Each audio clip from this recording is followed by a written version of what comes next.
Assalamualaikum warahmatullahi wabarakatuh. Saya Saiful Zamroni dari kelas PPAD semester 6. Di sini saya akan membicarakan atau mengutarakan pendapat saya mengenai fenomena yang terjadi akhir-akhir ini mengenai pelanggaran kode etik profesi guru. Guru dan dosen adalah seseorang yang memiliki peran dan fungsi sangat strategis di Indonesia. Undang-Undang Nomor 14 Tahun 2005 diterbitkan khusus untuk guru dan dosen. Guru juga menjadi profesi yang sangat mulia.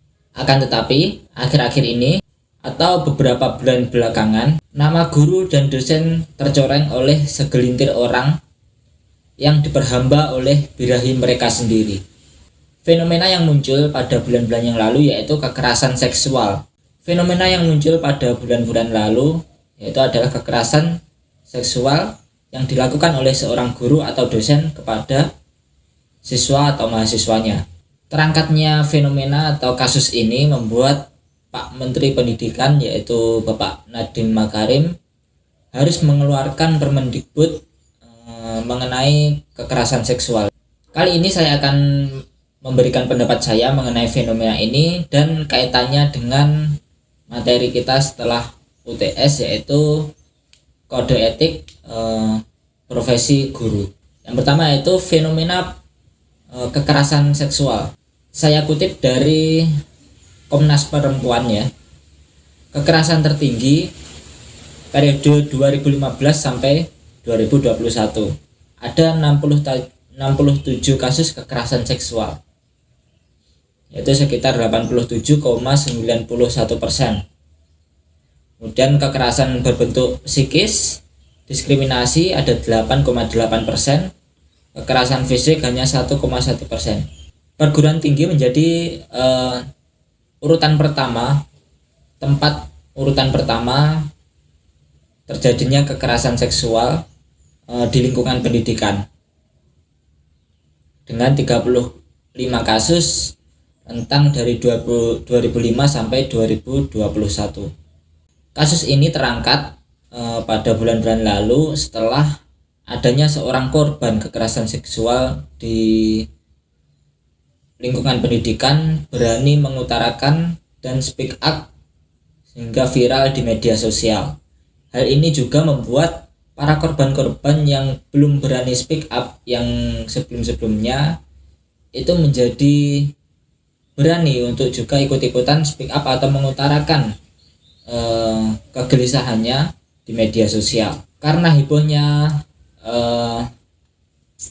viralnya kasus kekerasan seksual ini di lingkungan pendidikan, Pak Nadiem Makarim pun mengambil tindakan dengan membuat Permendikbud tentang kekerasan seksual. Hal ini menurut saya adalah hal yang sangat disayangkan karena dalam kasus kekerasan seksual adalah kasus moral, bukan sebuah etika. Maka menurut saya moral adalah peraturan yang tidak tertulis dan disepakati oleh semua orang dan dituruti, tidak berbatas di tempat manapun maupun waktu kapanpun. Jadi entah dimanapun, di kapanpun, yang namanya moral itu harus ditaati. Berbeda dengan etika. Sedangkan etika adalah peraturan tertulis yang berbatas dengan waktu atau tempat. Contoh ya, dilarang merokok. Itu contoh etika. Jika mau beretika maka harus menuruti peraturan tertulis tersebut. Dilarang merokok, tidak merokok, dan itu pun berbatas pada satu tempat tertentu. Contoh moral yaitu dilarang berbuat asusila. Nah, berbuat asusila jika orang itu bermoral tanpa berbatas tempat maupun waktu, itu pasti tahu bahwa melakukan tindakan asusila itu dilarang gitu. Walaupun tidak ada peringatannya, yang namanya di gunung nggak ada tulisannya dilarang berbuat asusila, maka perbuatan asusila tetap tidak boleh dilakukan di sana. Sedangkan kasus ini Pak Nadiem Makarim sampai mengeluarkan Permendikbud loh. Jadi artinya harus menuliskan ulang peraturan yang seharusnya tidak tertulis. peraturan yang seharusnya sudah ada di dalam kemoralan itu sendiri, maka harus mengetikakan sebuah peraturan moral.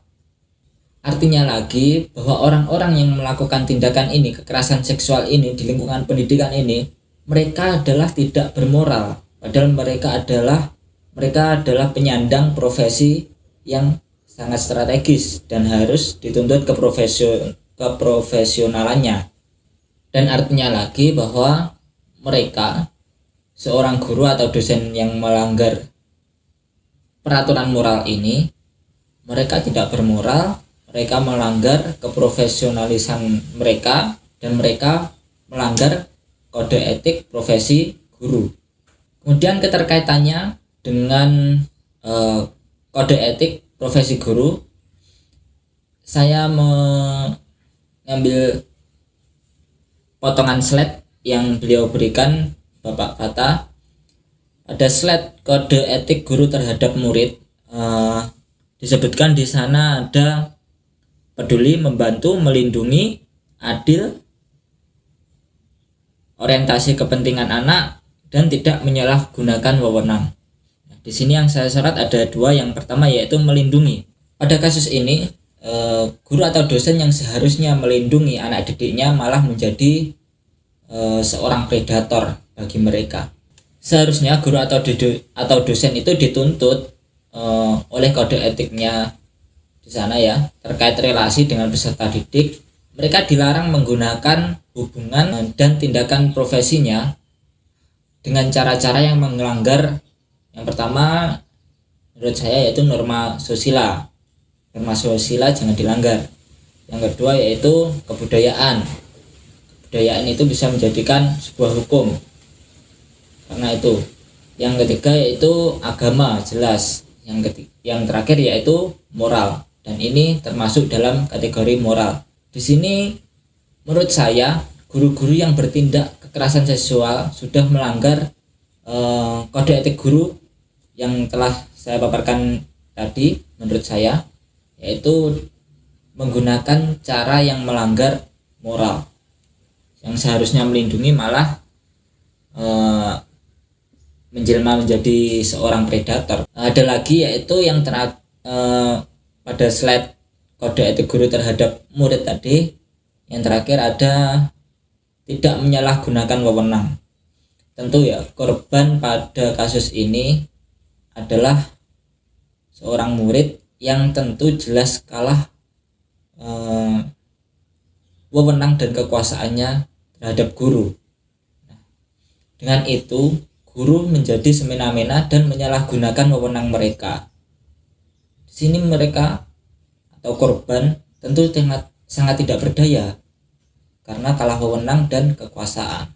Ini menunjukkan berarti segelintir orang atau guru, dosen yang melakukan kasus ini menjadi seorang pendidik bukan karena panggilan hidup, melainkan hanya sebuah keterpaksaan atau jalan buntu, mentok gitu.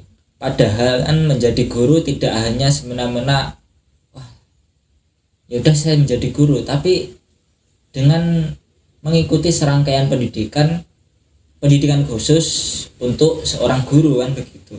Dengan mengambil jalan pendidikan untuk menjadi seorang guru, maka seharusnya mereka menjadi guru yang profesional dan menjadikan profesinya sebagai guru itu sebagai panggilan hidup, sebagai jalan hidup gitu. Karena ini bukan sebuah jalan buntu seharusnya, karena mengikuti pendidikan khusus untuk menjadi seorang guru. Kesimpulannya, jadi masih banyak sekali guru-guru maupun dosen yang masih diragukan menurut saya tingkat keprofesionalannya.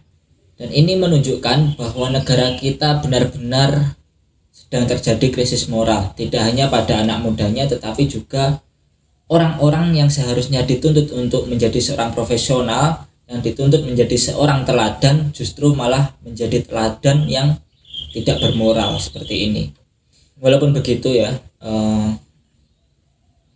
tentu masih banyak guru-guru yang masih menjaga keprofesionalannya ya.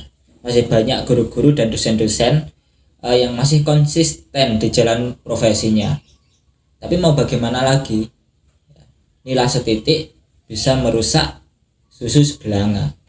Dan ini juga menjadikan perempuan semakin terkucilkan. Mereka menjadi takut untuk mengembangkan diri mereka. Sekolah saja mereka sampai ketakutan gara-gara kasus ini, gara-gara tingkat keprofesionalan seorang guru atau dosen itu masih sangat diragukan. Mungkin itu dari saya mengenai pendapat saya tentang pelanggaran kode etik guru dalam hal ini, yaitu kasus kekerasan sosial di lingkungan pendidikan dan kaitannya terhadap kode etik profesi guru. Akhiran, assalamualaikum warahmatullahi wabarakatuh.